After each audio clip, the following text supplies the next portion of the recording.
आमतौर पर यह देखा जाता है कि सामान्य तापमान पर सोडियम को केरोसिन में रखा जाता है। अगर इसे खुली हवा में रखा जाए तो ये तुरंत आग पकड़ लेता है। खाना पकाने वाली गैस गैस के नॉब को खोलते ही जलने लगती है। इसके अलावा सूरज की ज्यादा गर्मी से जंगल में एकदम आग लग सकती है। क्या इन घटनाओं में एक ही तरह का कंबस्चन हो रहा है? जी नहीं, इन सब में एक प्रकार का कंबस्चन नहीं होता।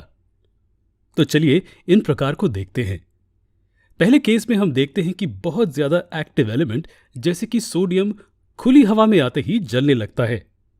ऐसे केसेस एकदम होते हैं, इसलिए इसे स्पॉन्टेनियस कंबस्चन कहा जाता है।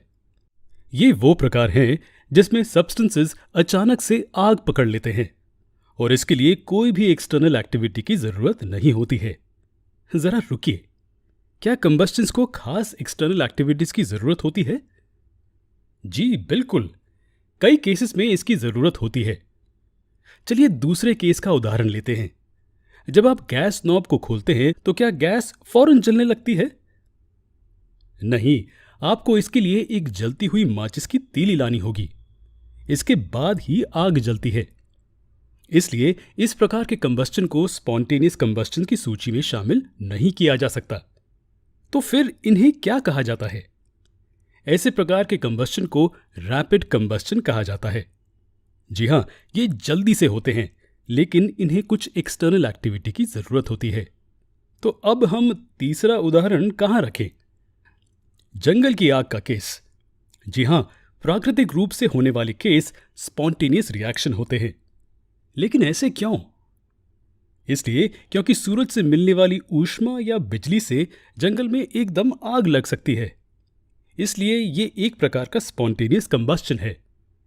अब हम त्योहारों के दौरान जलाए जाने वाले पटाखों का एक सरल उदाहरण लेते हैं। ये किस प्रकार का कंबस्चन है? क्या ये स्पॉन्टेनियस होगा या रैपिड?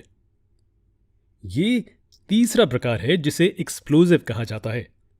जी हां, जब कंबस्चन के कारण बड़ी मात्रा में ऊष्मा, रोशनी, गैस और आवाज उत्पन्न होती है तो ऐसे प्रकार को एक्सप्लोजिव कहा जाता है। आमतौर पर एक्सप्लोजिव कंबस्चन में कुछ एक्सटर्नल एक्टिविटी की जरूरत होती है जो रिएक्शन को शुरू करती है। ये एक्टिविटीज क्या हो सकती हैं? पटाखों के केस में उन्हें जलाने की जरूरत होती है। इसी तरह उन पर प्रेशर डालना भी कई बार काम आता है। ये विभिन्न प्रकार के कंबस्चन के बारे में एक ब्रीफ लेसन था। स्पॉन्टेनियस कंबस्चंस, रैपिड कंबस्चंस और एक्सप्लोजिव कंबस्चंस। अब हम फ्लेम्स और उनके स्ट्रक्चर के बारे में अगले लेसन में पढ़ेंगे।